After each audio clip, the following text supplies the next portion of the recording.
Tonight, the city of Lagos waits at dark as all routes. Be the first to know. From the north, south, east, west, and around Africa, we break the news. One Nigeria. Now you can catch all the actions live as the news breaks. We are Core TV News. Welcome to Core TV, a 24-hour news station.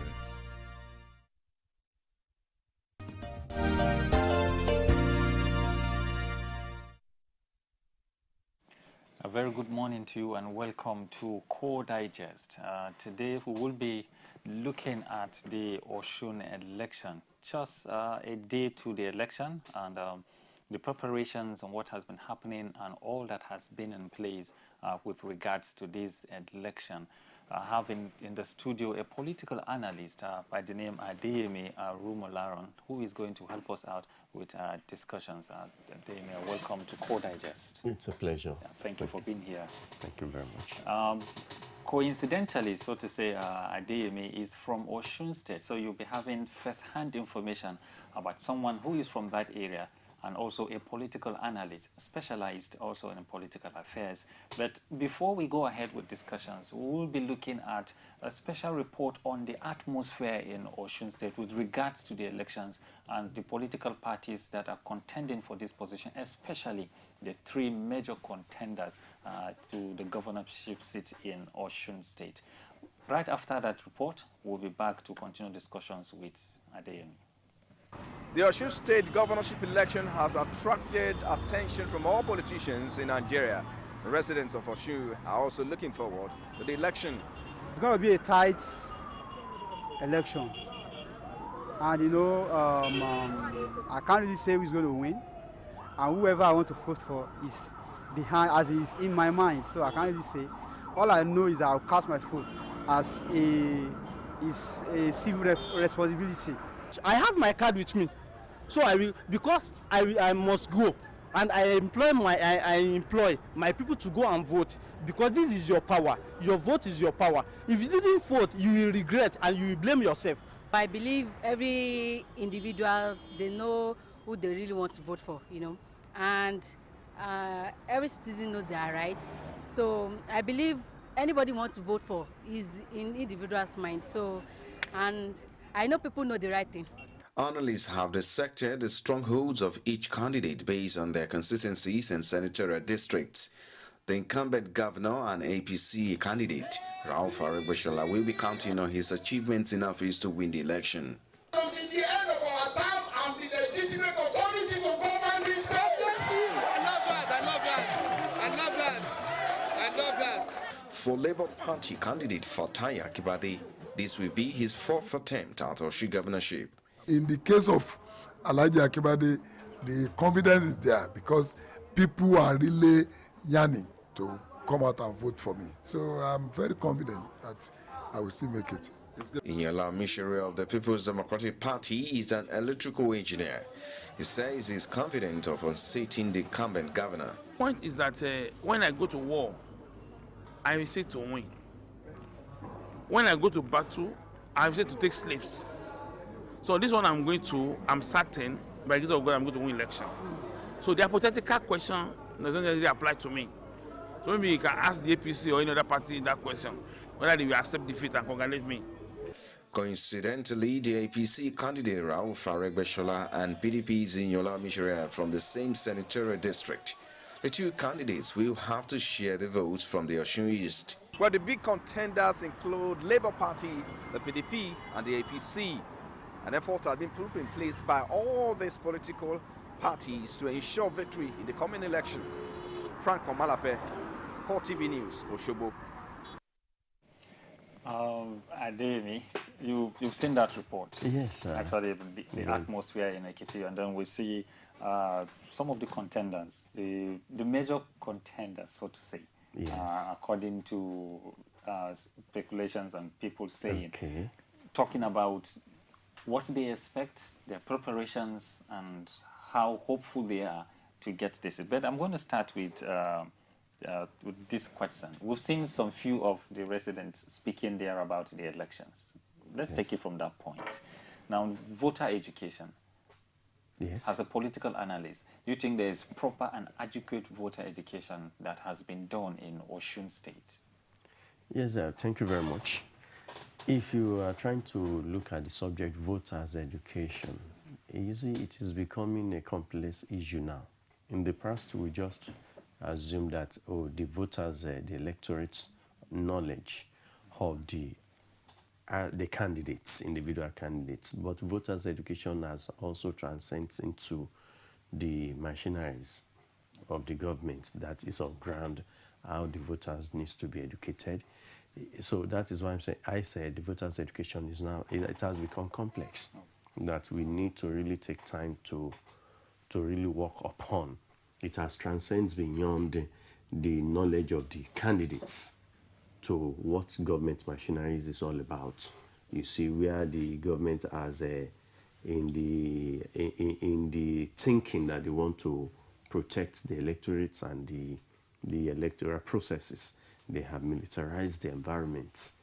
So the voters needed special form of education on whether to come out, because we have a number of voters that may not come out because of such a kind of environment, unfriendly environments that the military, number of the military and the policemen, the state apparatus, will create in their mindsets.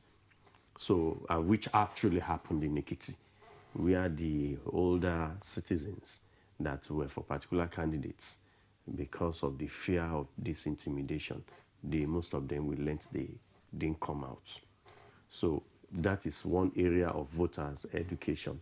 Then the other area that still needed is still within the government machineries. You see, there is this allegation that we are now in the high-tech electoral era.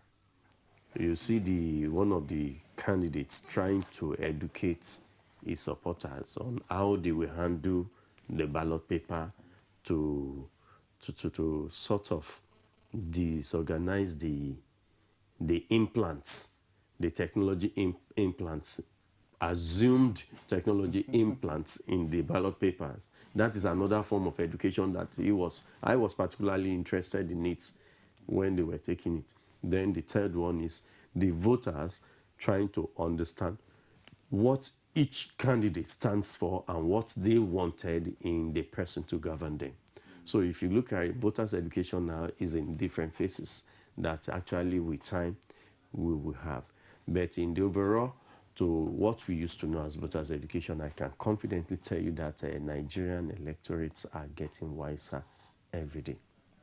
Now, when you talk about getting wiser, is it an individuality of assessing and taking lessons from experiences of the past to be able to adjust to the present situation, or that the deliberate effort to get people educated on how, especially with this Osun issue, deliberately getting them educated on all the intricacies of the electoral process has been done? Yes, you see, when you talk about the intricacies of the electoral processes, are you getting it? We are coming back to what I was saying. We have other stages of processes, several stages that cumulatively form the process. But in Nigeria today, look at what happened in Ekiti. The voters accepted the results. The voters, between you and I, forget about the party. The voters accepted the results. Let us quickly extend it to what happened in Adamawa, the impeachment saga. The citizen of the state accepted the impeachment. We didn't hear about killings. Now, I was going to ask you how, because when you say accept, then probably there should be an indices that is being used to measure. Exactly. That means there will be uproar. There will be uproar if you are displeased. Journalists will pick comments. We pick disenchantments. It may be in fractions of small groups. We pick it, and people will see that there are some disenchantments. There are some disaffection expressed by a small group of people, pockets at different locations. But we didn't see something like that. But take a look at what happened in Nasarawa. It was a total disorderliness. Even the panel that was set up, the chief judge was called to set up a panel. He set up a panel, and the House of Assembly saw where the panel was going. They started shouting foul, foul, which never was the case in Adamawa. So it tells you people knows what they want. So the calm and the quiet after the Ekiti elections indicates It tells a lot. It tells a lot. We saw it after the election result was announced. We saw jubilations. Okay, let's look at... So now the Osun case we are talking about, that is why I said trying to learn credence from those ones, it tells you people know are getting wiser. Although we still have a lot of education if we want Nigeria to get better. But as regards what people want at the moment, they know what they wanted. Forget about these inducements that will cause stomach infrastructures. Now, the accusation for stomach infrastructure also resurfaced during the process in Osun. It has always been part of our political system. We used to call it in a local parlance, Amala politics in Ibadan. But now we have tried to repackage it in a civilized way, said stomach infrastructure. Now, is that influential? Could this stomach infrastructure of a thing in code be able to influence a decision of a voter, of an ordinary Nigerian voter? You see, particularly, let me zero it down, because you are from Osun State, so it sounds very interesting. Particularly from your people in Osun State, from your assessment, your interaction, and your people, you know it better. Could this stomach infrastructure influence the decision of a voter? Good. You see, to an extent, it can. But by the time you use it once, twice, second, third time, it begins to fade. People get wiser again, people get educated. That take it, you have not signed any oaths with them. You can take whatever day, people are now getting educated that, look, it is part of your own entitlement that they have stolen from one place. Take it and do that which is inside you. So you will see that a number of people will take it, X number of people will take it, X minus Y will actually vote according to what they took, and the others will vote according to their conscience. So you cannot continue to use the same method continuously and expect to get the same results. For the fact that they used this stomach infrastructure system in Ekiti does not mean it's going to work in Osun State. But even let's look at the case of, I know that there has been an accusation and counter-accusation from the two top political parties, the PDP and the APC, on the same stomach infrastructure, both accusing each other of using the same means. Yes. Now, I want to take it this way. If it is wrong, why would I accuse you for doing what I did? Yes, you see, where happening is it that it is totally wrong? We expect, when you look at it globally, we see it as a very wrong political machinery, political system, where you give me something to take in the interim just because you need to get my power.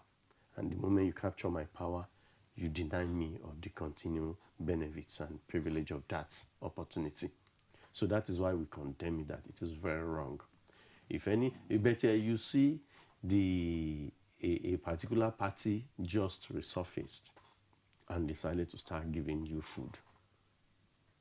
You see, it's not something that is going to last. We all want something that will last test of time. If they have used it wisely and reasonably, giving it to people from the time past, when it is during an election you are giving it, it will not be seen as a big deal. It will be taken as it is your practice.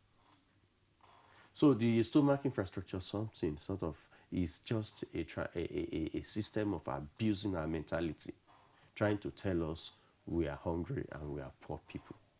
Now, isn't it true that the ordinary Nigerian, the average Nigerian is hungry and poor? Average Nigerian is hungry, we know.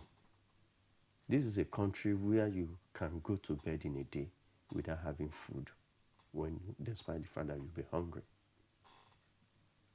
We go to the streets, we see big numbers of beggars begging for daily livelihood, no provision from governments.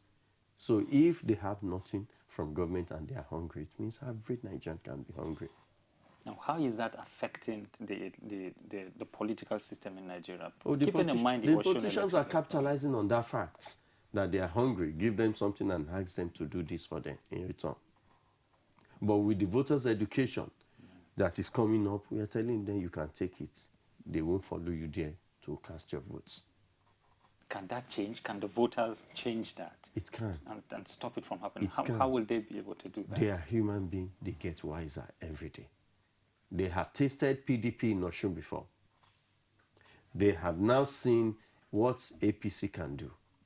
So they can weigh between the two and tell you, look, this has affected our life. This one has not affected our lives. So people can actually see. And with the level of education that we are having, that is growing in Nigeria, particularly in the Southwest, people can still help to educate themselves that, look, these people, they are just coming now. You remember what they offer you is just for this period. It will not continue like that. Okay, let me take you a little bit away from the voter education issue.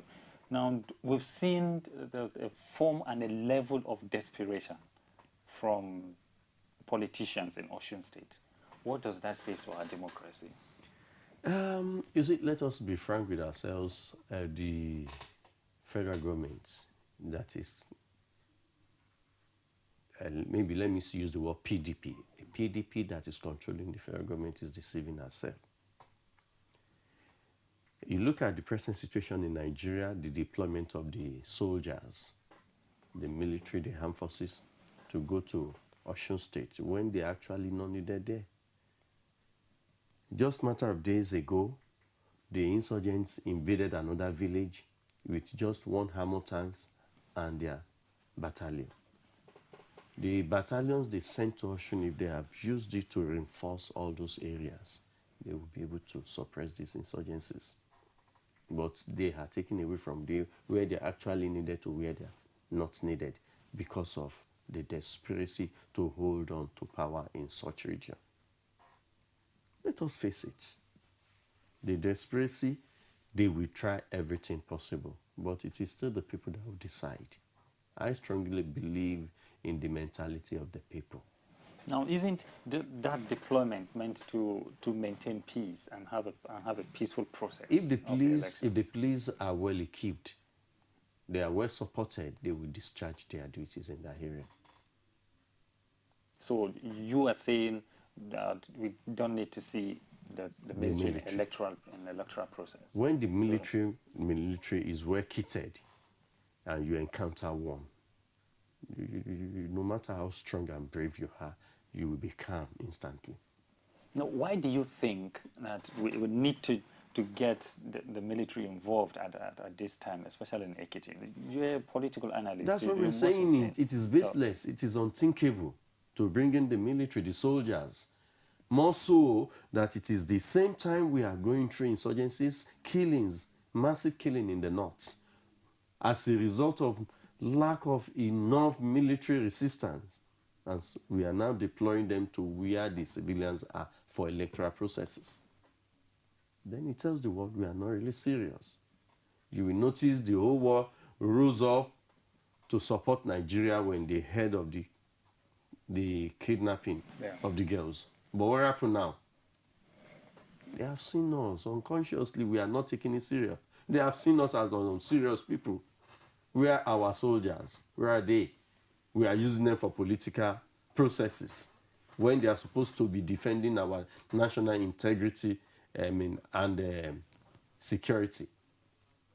Where they are needed in the northeast, they are deployed to where they are not needed. They are being used for intimidation and coercion. Okay. Now, you made a statement earlier about making reference to Ekiti. Now, we will keep making reference to Ekiti because the elections are very, very close. Not even just Ekiti. We make references to, because we are talking about politics. Okay, yeah, we just saw a process in Ekiti State, and then a short while, and Osun is now here by tomorrow.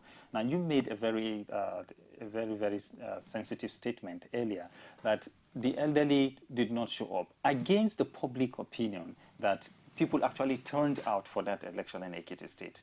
And now you are saying the fear of the military made some of the elderly not to turn out. Yes. How is that going to affect the Osun elections? Because you see the same heavy presence of military to maintain peace and other is being practicable in place in Osun. How will that affect Osun? You see, what I'm trying to say is this. The deployment of the soldiers will certainly make some people to get withdrawn. For the fear that, look, anything can happen in Nigeria. This is a country where we say anything can happen. In civilized country, you don't make such pronouncements. You are rest assured that anything cannot happen anyhow. But in Nigeria, we all agree to say, oh, anything can happen. Because we know it is a lawless state. And truly, anything that does, if a soldier does anything to you, he goes scot-free. Is their presence not supposed to give confidence to the civilians and electorate, because they are supposed to protect the civilians? So isn't it going to give confidence? They are not to be brought to address civil issues, civil unrest, civil agitation. It is the police that are supposed by constitution, by practice, to address civil unrest, civil matters. So the policemen should be well kitted. You see, let me tell you, the truth is this. It's just because they are running the election in piecemeal. When the majority of states will be running the election together, let's see where they're going to get such number of military guys. When you have about 20 states, 25 states having to do governorship election at the same time, the time will surely come. Let's see how they will have 20,000, 10,000 armed soldiers to be distributed around to states. All right, so you are saying it's going to affect that election? Surely it has its impact. It has its impact no matter how small. No matter how small, it has its own effects. Okay, now before I take you to the next area that I want us to discuss on the Osun election, now, which is more important? Now, to having a peaceful conduct of the election, and then some people are scared of coming to vote, or you have an election that is a little rowdy and everybody voted. No, what do you mean by peaceful election when you scare people away? Will you take that to be peaceful? That is peace of the graveyard, where everybody was not at peace. And at the same time, we said, look, the job these soldiers are being brought up to come and do, well-equipped, well-armed policemen would do it better with human understanding and perception. But because we don't want to kit and prepare our police for their civil engagements, that is why the government is doing it that way. The soldiers are needed elsewhere. Let them go to where they are needed so that they will be able to perform their duties, which is that of national security and protection of the nation's integrity. Where they are failing. And that is why the international society, community that actually came to assist us with the issue of the kidnapped girls didn't take us serious. The first 2 weeks that the girls were kidnapped, everybody came. Hey, we will help you. But when they observed that, look, you have what it takes. It's only that you don't have the commitment and the new interest. All of them are withdrawing gradually. You are not hearing much from the international community about the kidnapped girls any longer. Because we have the soldiers, we are using them where they are not needed. Where they are actually needed, we took them away in numbers. We now left few there. So that is the truth. The police can do the job of electoral policing. Okay, let's look at your Osun State as it is. Candidate number. That large number of candidates coming out to vie for the governorship of the state. Yes. Now, how is that going to affect the political system? No, it is Nigeria mentality. Some people have no business in coming out. When you say they don't have no business, what do you mean? Usually what I'm saying is, one, some political parties are not to be reckoned with. They cannot even vouch for a local government. They have. So that is why a number of us are opposing to these multi-party systems. It is not helping Nigeria. Some of the candidates are out there just for the sake of positioning themselves for patronage, eventual patronage and recognition.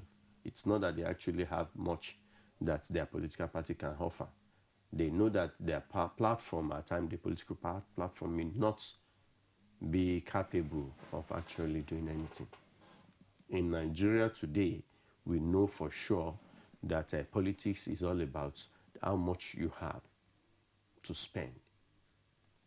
So it's a matter of money. If any party has enough sponsor, they can just spring up. A dying party with enough money will spring miracles in Nigeria. Matter of just making the noise, getting the posters, moving about, getting followers. They rent crowds. We know that. The same crowd you will see with this party A is the same crowd, in most cases, you will see with party B, because they know that stomach infrastructures will be distributed. Now, when you say the same crowd for party A is the same crowd for party B, we have seen political parties boast about these crowds. Yes. Okay, we have this massive turnout in our campaign rallies. And now you are saying the same crowd in party A is the same crowd in party B. Now, when a political party boasts of a crowd in its campaign, and then implicatively with your statement now, what does it tell for that political party? Does it mean that the strength is not there at all? No, let us be frank with ourselves. It's not a matter of the crowd. If anybody is doing an election campaign and you are now putting your trust in the crowd, you are deceiving yourselves. Disperse the crowd. Go and talk to them on individual. Then you see the truth. But those crowds, aren't they the people who are going to be voting? They will vote. They are going to vote, but they already have their candidate at heart. But they are out to benefit from the free gifts, the largesses that have been distributed at the rally. So that's why they come for those rallies. We all know that. They collect money for participation. They rent it. Practically, come out, we give you this is what you get, your group, this is what you get. Make sure you are all there. So political time is a time that you do business of crowd renting. Now, when you we are getting to a very, very interesting point, because observers, people who observe these political rallies and campaigns, and politicians themselves, have basically, at most of the times, put their trust and their confidence and their boast in these crowds that turn out for those campaigns. And now when you say those crowds are rented, then where is the confidence? No. You see, what happened is the politicians use the crowd as a disguise of their popularity. They use it as a disguise of their popularity. And that is why they have to rent the crowd. And they know deep down inside them, if you take them up one-on-one, they'll tell you that, look, the crowd can be deceptive. All right. Now, talking about the deception of the crowd, we'll come back and then we'll continue on that point. But for now, we'll take a little break. Viewers, we've been discussing Osun 2014, the D-Day, just a day to the election. And I have here in the studio Adeyemi Rumo Laron, who is a political analyst, helping us out with discussions. We'll take a short break and take news on the hour, and we'll be back to continue with discussion. Stay with us.